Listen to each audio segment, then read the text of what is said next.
Today we are beginning a new civilization, and it's one of the most interesting that we'll probably ever cover. We'll spend more time on this civilization than maybe any other, except Egypt. We'll spend a lot of time in Egypt. But that's the civilization of Greece. And we start by looking at the most ancient of the civilizations that are associated with Greece and the early Greek world, and that is the Aegean civilization. Now, the Aegean civilization is considered the earliest center of civilization in Europe, and particularly in the Aegean area. So here's a map of Greece. Down here is Crete. The Aegean area would be this area, the Aegean Sea, and Crete being down here at the bottom, really, of the Aegean Sea. It's in the Mediterranean, but this is still considered the Aegean area.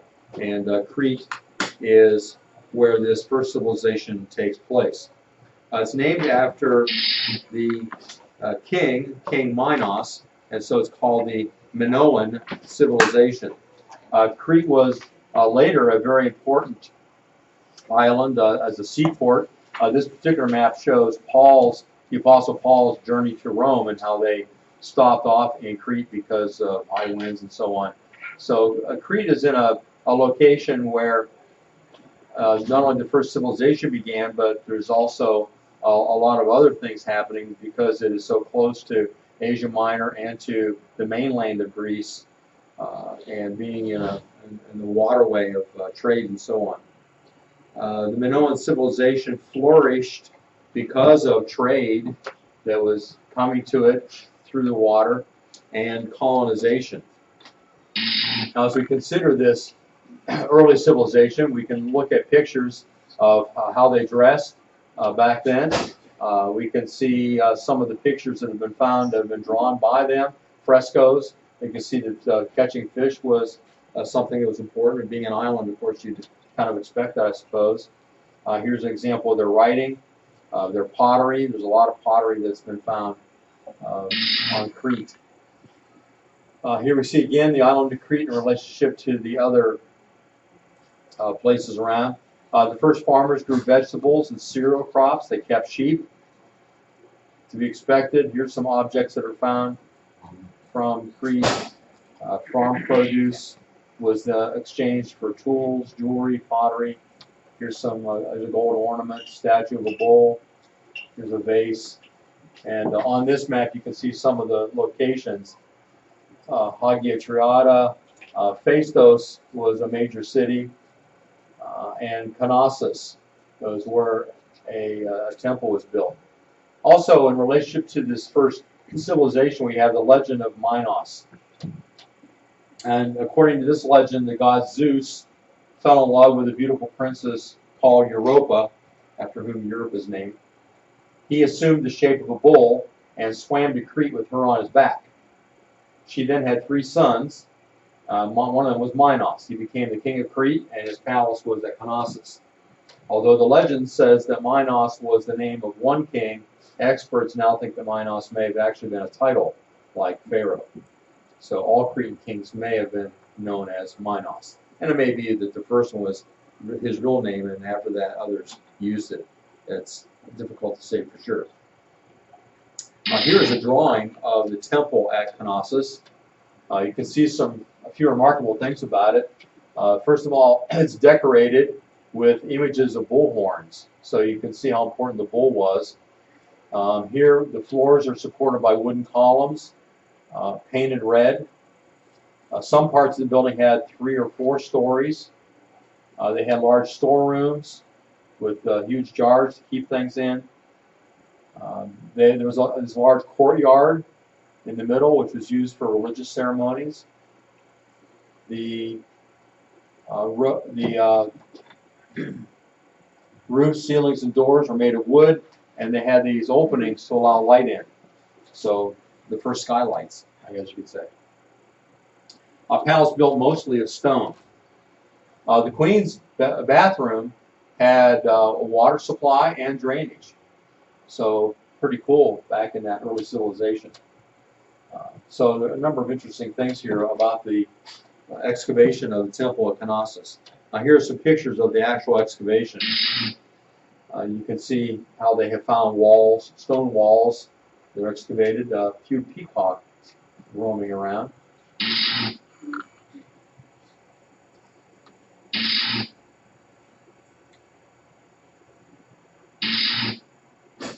Here's a glimpse of one of the red columns. They have painted them red. They aren't that way anymore. They painted them red because they know that's what they were as they're reconstructing this temple. You can see there are rooms down below as well as above. This is where they're restoring some of this, and they've got frescoes on the walls. Here's some of the jars, and they are really big jars that have been excavated. More of the palace. Apparently, there was a fire that destroyed the temple, the palace, and the city, as evidenced by this. And no one knows for sure what caused the fire or why the people didn't come back afterwards. Apparently, after the fire destroyed it, they just didn't bother coming back. Some more of the structure. Pretty impressive stone structures that they built. I'm not sure what this is. They look like kind of stalls, maybe a storage area. Here's a fresco on the wall. It's hard to get a picture of this because of the sunlight coming in so brightly, but you can see there's a blue monkey anyway. They seem to like blue monkeys. There's several frescoes that have blue monkeys in them. I don't know why they were blue. Maybe they were sad because they were no longer in Africa. All right, here are some women. Women are always painted as light skin, apparently. So you can, if you can't tell in a picture if it's a woman or a man, you can tell by the shade of the skin. This is outside the throne room. There's a wooden throne, it looks like. Maybe that was original before they had a stone throne. Here's a description of the throne room. Here's looking at it. Here you can see the stone throne built basically right into the wall. That's a large pot there. Notice the frescoes on the walls. And then here's looking at it a little bit different direction.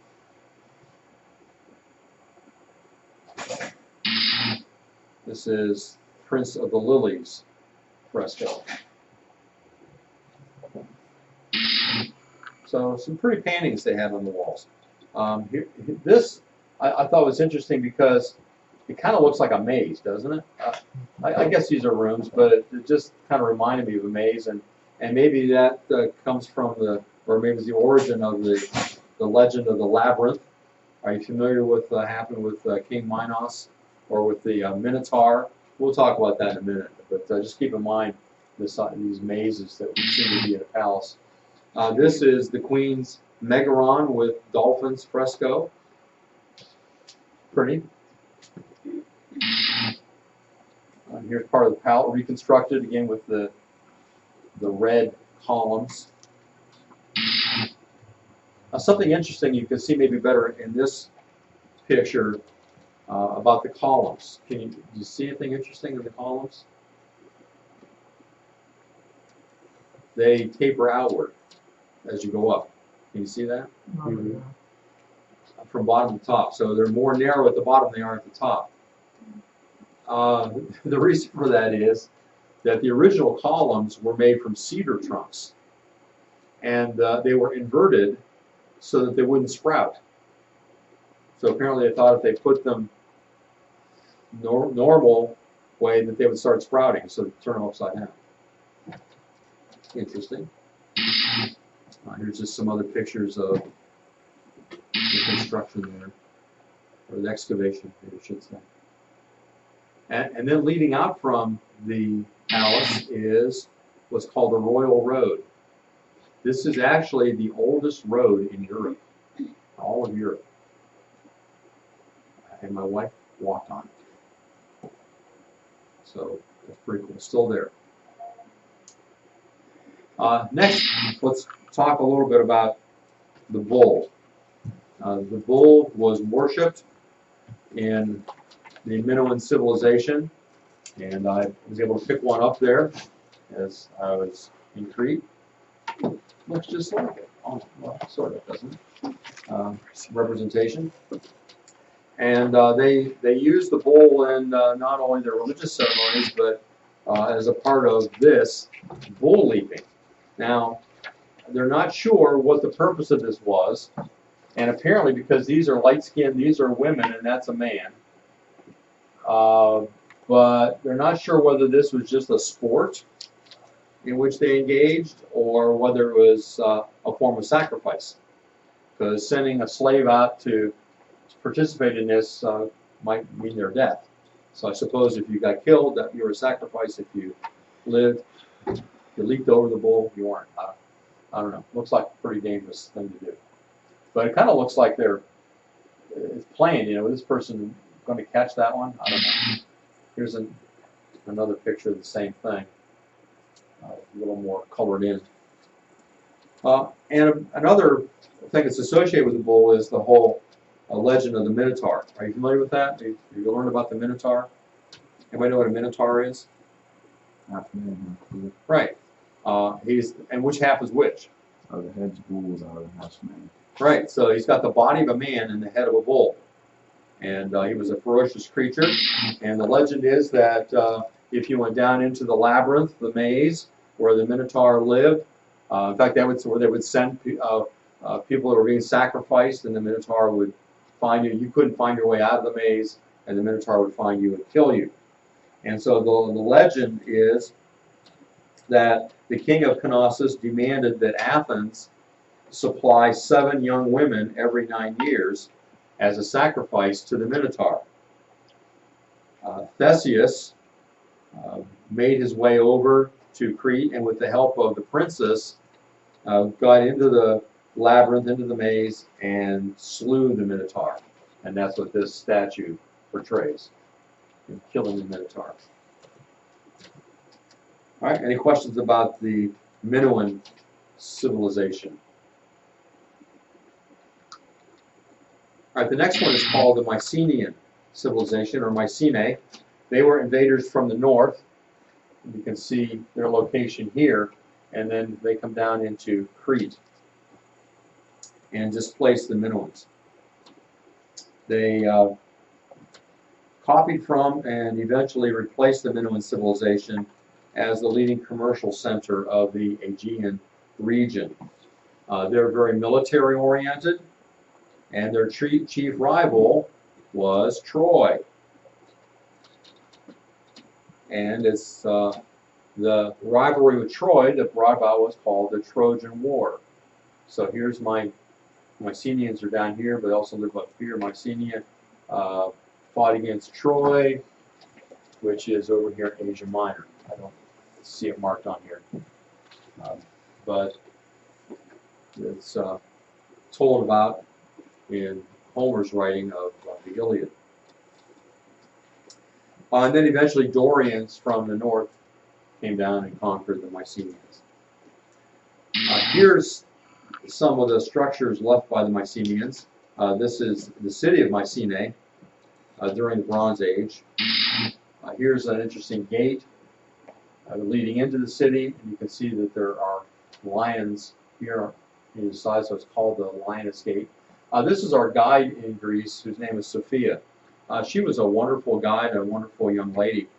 She was an archaeologist, worked in a museum in Athens, I believe, but also did tours. She was a follower of Christ, so that was neat to have a true believer as our tour guide. She had grown up in the Greek Orthodox Church, but in Greece, you're just born into that church, and that's the one you go to. That's really, at least for many, not a real spiritual connection there. And so she became a follower of Christ, and so she meets with another group of people that study the Bible together. She was very knowledgeable. At one point, we wondered whether she had all this information on a tablet or something. And we asked her about it. She didn't know. She didn't have it. Like I've got a tablet where I've got information. She didn't. It all came right out of her head. So very, very nice young lady and great testimony and very knowledgeable. This is a picture of what's called the grave circle. Outside the walls of Mycenae, they had their graveyard and they built a wall around it. Eventually, however, the city grew beyond that, and so they had to build another wall, which you can see in the ruins here. This is the original grave circle, and then here's the wall, the city wall that was built outside what was once outside the city. Near the city of Mycenae was a structure called the Treasury of Atreus, and I'm not sure if I guess it was a treasury. I don't know. It looks like it was a beehive tomb. I guess I'm not sure why it's called the Treasury. Here's the entrance to it. Huge walls on either side as you're walking in. You can see. I mean, that's a normal-sized person there. You can see how high these walls are. And here's the entrance into what is a beehive. You can see kind of the top of it up here.